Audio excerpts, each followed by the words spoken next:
नमस्कार, मी डॉक्टर अमोल अन्नदाते। गर्भवती महिलांमधल्या उलट्या अगदी सर्वसामान्यपणे आढळणारी ही एक समस्या आहे। तुम्ही कुठल्याही स्त्रीरोग तज्ञाच्या बाह्यरुग्ण विभागामध्ये गेलात, ओपीडी मध्ये गेलात, तर तिथे एक तुम्हाला 5-10 पेशंट्स तरी या गर्भवती महिलांमधल्या उलट्या म्हणजे पहिल्या 3 महिन्यांमध्ये होणाऱ्या उलट्यांनी त्रस्त असलेल्या सापडतील। तर याचं कारण काय, उपाय काय ते आपण याच्यात बघूया। सगळ्यात पहिली गोष्ट एक समजून घेतली पाहिजे की हा आम्ही एक डॉक्टर लोक काही खूप मोठा आजार आहे असं म्हणून काही याला ट्रीट करत नाही। पहिल्या 3 महिन्यांमध्ये उलट्या होणं हे अत्यंत नॉर्मल असतं, म्हणून त्याची फार टेन्शन घेण्याची गरज नसते। सगळ्यात महत्त्वाचं म्हणजे की याच्यामुळे या उलट्यांमुळे कुठल्याही गर्भवती महिलेचा मृत्यू झालेला नाही, इतक्या उलट्या होऊन। त्याच्यामुळे हे कॉमन तो एक त्या 9 महिन्यामध्ये जे काही त्रास आईला भोगावा लागतो त्याचा एक भागच आहे।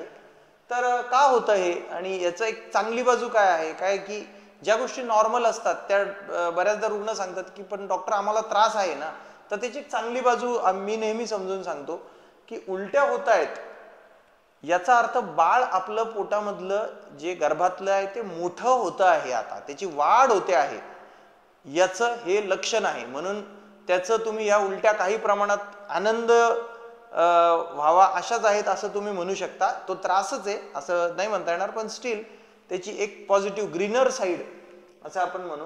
का होतात तर एक बीटा HCG नावाचा हार्मोन असतो, जे बाळ जसं जसं मोठं होतो तसं 3 महिन्यापर्यंत हा वाढतो। 3 महिन्यानंतर शक्यतो हा त्रास होत नाही। उपाय तर मी सांगतो, पण त्याच्या आधी की या उलट्या ज्या असतात ना, एक असं निरीक्षण आहे की या काही प्रमाणात मानसिकही असतात। ज्या मुलीच्या आईला उलट्या झालेल्या असतात गर्भवती असताना आणि ती सांगते की प्रेग्नन्सी असल्यावर उलट्या होणार आहेत किंवा उलट्या होतात, त्या मुलींना जास्त होतात। ज्यांच्या आईला त्रास नाही त्यांना होत नाही। तर हे कुठेतरी फिडिंग असते की आता उलट्या होणार आहेत, किंवा पिक्चरमध्ये तुम्ही बघता की ती उलटी करते जाऊन आणि मग ते म्हणतात की ये बच्चे की माँ बनने वाले, असं काहीतरी आपल्या हिंदी चित्रपटांमध्ये सुरू असतं। तर याचा पहिला उपाय काय, हास्यास्पद उपाय वाटेल पण खूप महत्वाचा आहे। उलटीची आठवण काढायची नाही, विसरून जायचं की आपल्याला उलटी होते। हे बघा, मळमळ असते, मळमळीचं रूपांतर उलटीत होऊ द्यायचं नाही। थोडंसं नॉर्मल राहायचं, नॉर्मल ट्रीट करायचं। थोड्या वेळाने किंवा या साखर आणि फुटाणे खायचे, चघळायचे, खडी साखर तोंडात धरायची, ती चघळायची। आवळा कॅन्डी एक 4-4 तासांनी जरी तुम्ही खाल्ली, 6-6 तासांनी एक कॅन्डी खाल्ली तरी पण त्याचा काही असा दुष्परिणाम नाही। ती खायची, ती चावायची, ती थोडा वेळ चघळायची। अशा प्रकारे हे जर तुम्ही केलं आणि थोड्या अंतराने थोडं खायचं, याला आम्ही इंग्रजीमध्ये म्हणतो स्मॉल फ्रिक्वेंट मील्स। तर थोडंच खायचं, परत थोड्या वेळाने खायचं।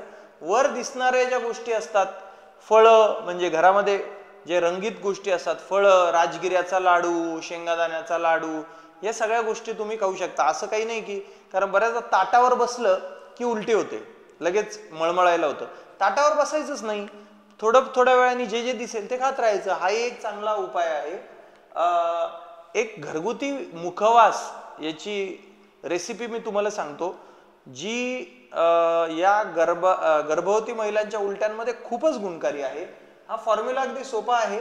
1 चमचा बडीशेप, अर्धा चमचा जिरे, पाव चमचा ओवा, 1 पूर्ण फोडून विलायची आणि त्याच्यामध्ये 4 तुकडे खडीसाखर। आता या प्रमाणात तुम्ही हे वाढवा, म्हणजे 1 चमचा बडीशेपच्या ऐवजी तुम्ही 10 चमचे बडीशेप घेतली, 5 चमचे जिरे, 2-2.5 चमचे ओवा, 10 विलायच्या आणि 40 म्हणजे हे काही इतकं मोजत बसायची गरज नाही, पण साधारण प्रमाण मी तुम्हाला सांगितलंय।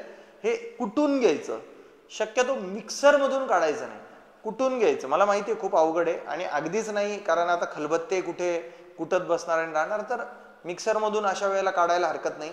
हा मुखवास थोड्या वेळाने तोंडामध्ये धरायचा, थोड्या वेळाने आपण मुखवास जसा खातो, 1 चिमूटभर 2 चिमूट असं खात राहायचं।